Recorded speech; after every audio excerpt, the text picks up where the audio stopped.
dyan. Ayan, i-chat nyo lang ang nararamdaman nyo ngayon. Kasi yan yung mga highlights natin ng episodes ng Be Careful With My Heart. And some of the episodes also there, yun yung mga nag-trending talaga ng bonggang-bongga sa Twitter at kinakiligan ng lahat. Nagbabasa ko ng mga comments online sa ating SNS, sa ating website, na talaga namang mahal ng ating mga viewers ang episode na yun. Anong na-feel nyo ngayon na napanood nyo ulit yung mga eksena? Tumitili kami. Oo, diba? Nagkakagulo kaya kami dito, ladies and gentlemen. Oo, kasi kinikinig kami. Especially doon sa mga parts na hindi talaga kami kasama habang sinushoot yun. Kasi yung normal, nakilig namin kay Maya at kay Sir Chief. Pagkasama kami, sa totoo lang, kami mismo tumitili. Kami mismo, iba yung dating para sa amin. Though alam namin what's the real thing pero nakakakilig siya. At the same time, lahat ng characters napaka-true. Ako yung reaction lang ni Aling Teresita na, teka, yung anak ko. Ay, may something to. Yung reaction napaka-true, napaka-tunay na nanay at Pinay na nanay. Parang gano'n. Gusto ko naman, sir. Naku, pasensya na po. Pasensya na po sa pala. Excuse me po, sir. Sir, excuse me. Oo. I'm sure nahimatay na ang mga tao. Huwag kayong matalis. Hindi dyan lang kay sir. Gusto namin yung mga moment niya. Sir, tanda na. Kalapisan po kami dyan. Okay lang kami dito. Sir, po. Pasyal-pasyal muna kami. Sir, tandaan yung siya. Sir, welcome, Sir Chief, dito sa ating Global Kapamilya Chat. Hello, hi Nako, si everybody. Sir Chief, good morning. Anong araw Ayan, ba? batiin naman natin yung mga nag-log on at nanonood ngayon ng ating mga Global Kapamilya na hinahantay ka kanina pa. Excited na excited sila talaga. Hi, kumusta kayo dyan? Ano talaga, tama talaga yung oras ng pagdating ko, hindi nyo lang alam. Ito talaga yung ano niya, yung tamang pasok niya dito sa ating chat. Ayan. Ay, ano nangyayari? Kanina, pinapanood natin yung mga recap ng highlights ng Be Careful With My Heart. At gaya nga ng sabi namin, pag pinapanood namin ng paulit-ulit, walang sawa talaga, kinikilig pa rin kami, natutuwa pa rin kami, na-excite pa rin kami. So, ang tanong ko dito for Jody and Richard, how do you make the chemistry work? Kumbaga, does it come naturally sa inyo or dahil nag-workshop ba kayo? Kasi talagang natural ng kilig. Walang effort. Sige, salita ka na. Si Sir Chief na. Ewan ko, naiilang kami sa isa't isa eh. Siguro ito lang. Off-cam kasi magkaibigan kami. Parati kami naglolokohan. Pinagtatawanan namin isa't isa. So, lalo pag may mga mga bubus. So, natural lang siguro kung anong off-cam, yun din ang on-cam namin. Siguro kasi parang mas komportable na kami sa isa't isa. And siguro malaking factor din na kilala na rin namin pareho yung characters namin sa show. So, alam namin kung paano i-aatake ni Maya or ni Sir Chief yung mga pag binigyan sila ng isang sitwasyon. Yun. Ayan. Gaya nga na sinabi ko kanina na inaabangan ng mga eksena, ang bawat episode, kahit pahulit-ulit yung pinapanood sa YouTube, na-excite pa rin ang ating mga viewers. Pero, what you don't know is talagang bawat fans nyo or mga audience nyo is merong comments na talaga namang hindi nyo aakalain na sasabihin nila. And may mga kanya-kanyang unique stories behind that, yung effect sa kanila ng show. Eto, magbasa tayo. Galing kay Christy Cecilia. Sabi niya, OMG, super kilig na talaga. Sana tatagal pa kahit 2 years or more. Ang ganda, wala na akong masabi. So, anong reaction nyo sa mga ganyan na comments na parang they want the show to last forever? Hindi nila nakikita na it's ending anytime soon. Siyempre, talaga sa amin. It's very flattering na they want us to continue with the show kasi of course, it means that na-enjoy nila. Pero, as much as possible, if we can, extend it, hindi naman extend, we can make the story go on forever. Gusto rin namin. Kasi, as long as maganda pa rin yung story, hindi yung parang in-extend lang just to make it longer. Just to extend Yeah, it. just for the sake of extending it. Pero as long as we can do that, we can give you a good story. Siguro pwede pa. Pero if not, maybe it's time. So, tingnan natin. So, syempre nakakatuwa na na-enjoy talaga ng mga tao yung show, di ba? May mga comments na mas gusto nilang mag-Monday kesa sa mag-Friday kasi alam nila na may 2 days lang hindi makakapanood. And that's saying a lot, ha? Na mag-wish ka na mag-Monday kaysa Oo, na lahat weekend. wini-wish mag-weekend. Exactly. Diba? So, nakakatuwa naman talaga na nakikita namin na mahal at gusto ng mga tao yung programa. Ayan. Eto from Ruby Trinidad. Be careful with my heart. I can't wait to watch the next episode. I love you na. Kilig talaga. Aabangan ko yan. And our next comment is from Lolita Polvorosa. Super kilig ang episode nyo. I salute the writer, staff, and members of this teleserye, lalong-lalo na kay Sir Chief at Maya.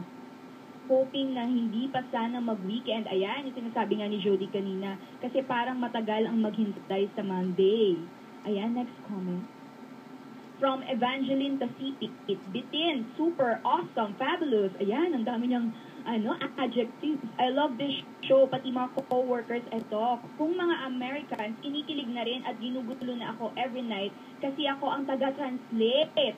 Ano ba yan? They love this show too. And another one, I think meron ding same from Geraldine Abraham. Ang naman niya, ang comment naman niya is, siya naman ang taga-translate para sa husband niya na American din. So parang yan yung bonding time nila. Nakarinig na ba kayo ng mga kwento na ganito na pati yung mga Americans, yung mga hindi nakakaintindi ng language natin is talagang nanunood ng Be Careful with My Heart?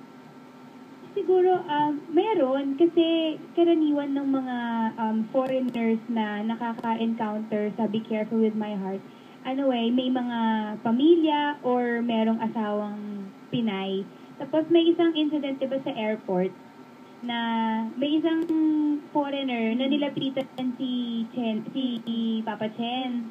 Sinabi na, Sir Chief. Tapos pinagsuran siya kasi sabi ng American na yon na yung wife niya lagi nanonood ng show, tsaka fan nga ni Sir Chief. So, ultimo yung mga foreigners, nakikilala din yung mga characters ng show.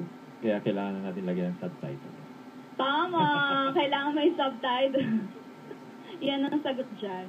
Tapos ito from Roda Icasiano, officially and emotionally unstable. Ako. Ayan, ito ata Delikado yung... yan. Hindi natin matulungan yan. Delikado. Ito ata yung nag-comment siya kasi parang nabasa ko yan kanina na parang meron siyang sariling interpretation sa bawat pangyayari. So meron siyang, kumbaga, ang pag-offer mo ng coffee kay Sir Chief, meron siyang interpretation at pati ang pagtitinginan nyo may interpretation siya. So meron na mga fans nyo na bawat eksena, even though parang hindi na-given na parang eto yung mangyayari kasi kasunod, ini-interpret nilang sarili nila.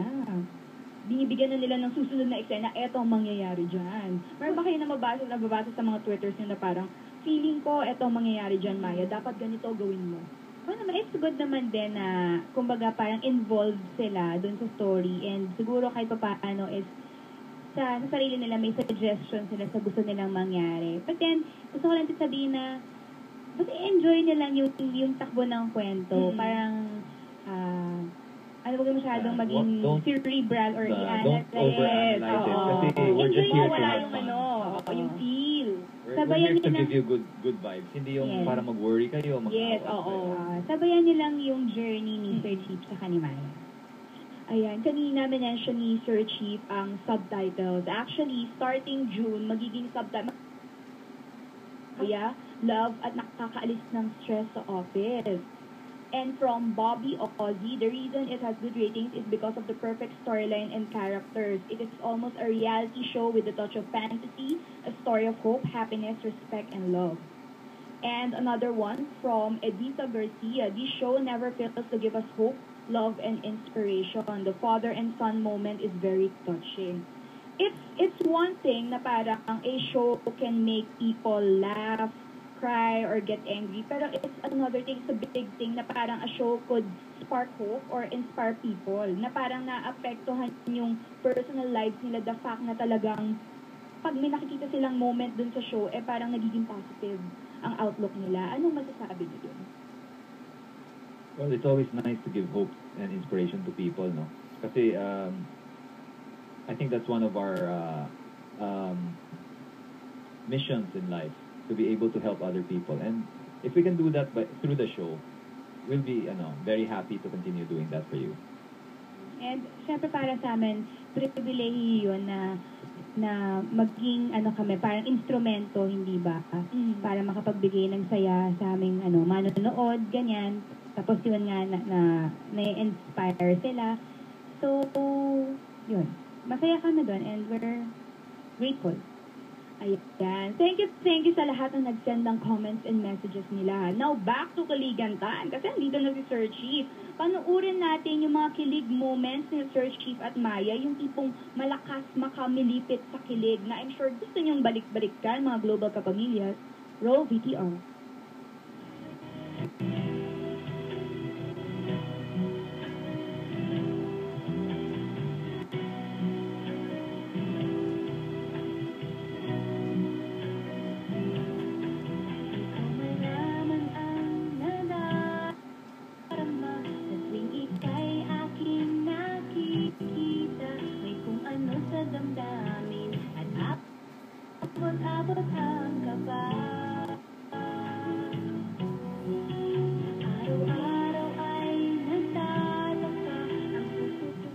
Picture of me in her phone. Does it mean something? Just answer my question. Did Maya tell you that she has a crush on me? Di makatulog sa gabi sa kaiisip, kadiwa ko ikaw ang aking panaginip. O bakit ba ikaw ang siyang laging naman isip ko? Sa bawat sandali ay nais kang makita. Kapag tumitig na sa akin ay ligaya, maniwala ang nadarama. Nung ka ba? Kaya po, Sir Chief, kung tatanungin niyo po ako kung crush ko po kayo, opo, crush ko po kayo. Puso kong may pag-ibig, sa araw-araw ay nagtataka ang puso kong ito, o bakit ba ang kilig ko'y nababago na halos naandala. Di makatulog sa gabi sa kaiisip, sa diwa ko'y ikaw ang aking panaginip. O bakit ba ikaw ang siyang laging naman isip ko?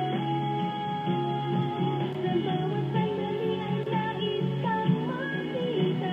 Kapag tumitig ka sa akin ay ligaya, naniniwala ang nadarama. Nung ka ba?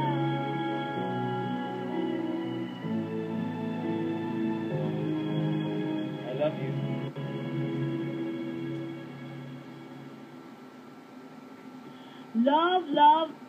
Love talaga. Kitang-kita naman natin sa VTR. Kinikilig pati yung mga nanonood dito. Kayo rin ba, Sir Chief and Maya, kinikilig sa mga characters niya whenever you do a scene? Ako, honestly, oo. Kasi bilang Maya, di ba talaga namang nakakakilig. And pag binabasa ko yung script, binabasa ko pa lang siya, napapasmile na ako, napapakilig na ako. Kumbaga, nakikisabay din ako sa journey nila ang dalawa.